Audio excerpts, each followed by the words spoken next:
All right, so I am at lichess.org battling the Stockfish level 5, which I found a chart saying that for this site that's supposed to be a 1700. To me, it felt more like a 1900. I battle the chess bots on chess.com all the time, and to me it felt like a 1900, but I saw one video where a guy said he thought it was a 2000. I played the white pieces. I'm not sure about a 2000, but I'll show you the chart that I found online. It says this is a 1700. It could be. So anyway, it said that I played an 88% accuracy, and let's see here. My opponent played Stockfish 1700, played at 85% accuracy. It's almost neck and neck. The computer at level 5 on this site made one blunder, one more blunder than I did. And so I think that's what it all comes down to. So let's go through this game. It's kind of fascinating end game, which is why I'm making this. I make a handful of mistakes. I'm not a grandmaster and do not claim to be, but I do love a good game of chess. And I'm made a lot of videos on the chess bots, and then I thought, well, I'll do some Stockfish stuff. I already made one video on Stockfish, and here I got to be careful. I don't want doubled up pawns. I don't want doubled up pawns here. So that's why I put this here, staring down this queen. Okay, so I got 2 pieces lined up. I'm pretty excited about that. So, and this is a semi-open file because there's only one pawn on it. So it's semi-open. And, okay.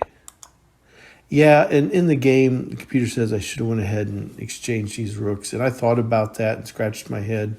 I wish I would have, but analyzing your games, kind of a necessity to get better. And here I'm looking to do a queen exchange. Computer says I should not have done that. That was my a blunder. Okay. A little exchanging there. And queen's under attack, of course. And so I wasted all those moves just moving around my queen because it was constantly under attack. So I should have moved it like the computer said before. I was really trying to get this bishop out of here, but the computer says I should have went ahead and did the exchange. And so into the end game here. And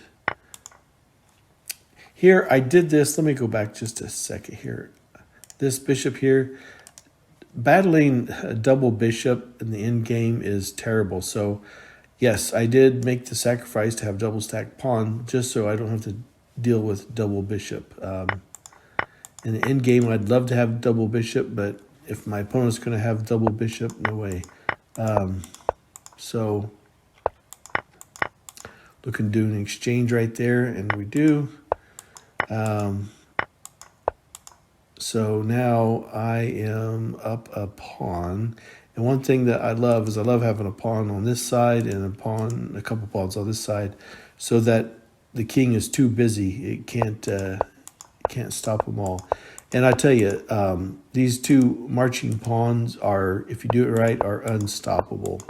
And I'm going to show you here. I'm back in check.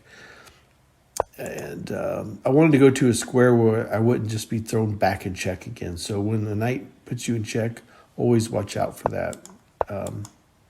Okay. So there's that. I make the knight sacrifice for the queen. And I'll show you something really interesting right here. I do make a queen sacrifice because my king is on top of my pawn, and that's what you want. And I'm going to go ahead and promote, and I'm going to cut this off. So this king is cut off. And let's get the king in here to help, because one piece by itself, even the queen, can't do much. So let's do that. And that's it. That's mate. So it was a lot of fun. And like I said, this at let me scroll so you can see it. Whoops, wrong way. There, no, there.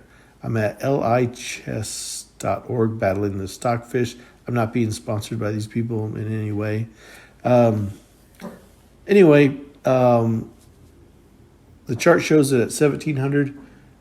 To me, it felt like a 1900, just going by the chess.com bots. But anyway, nice battle there. I'll try the next level and we'll see what happens.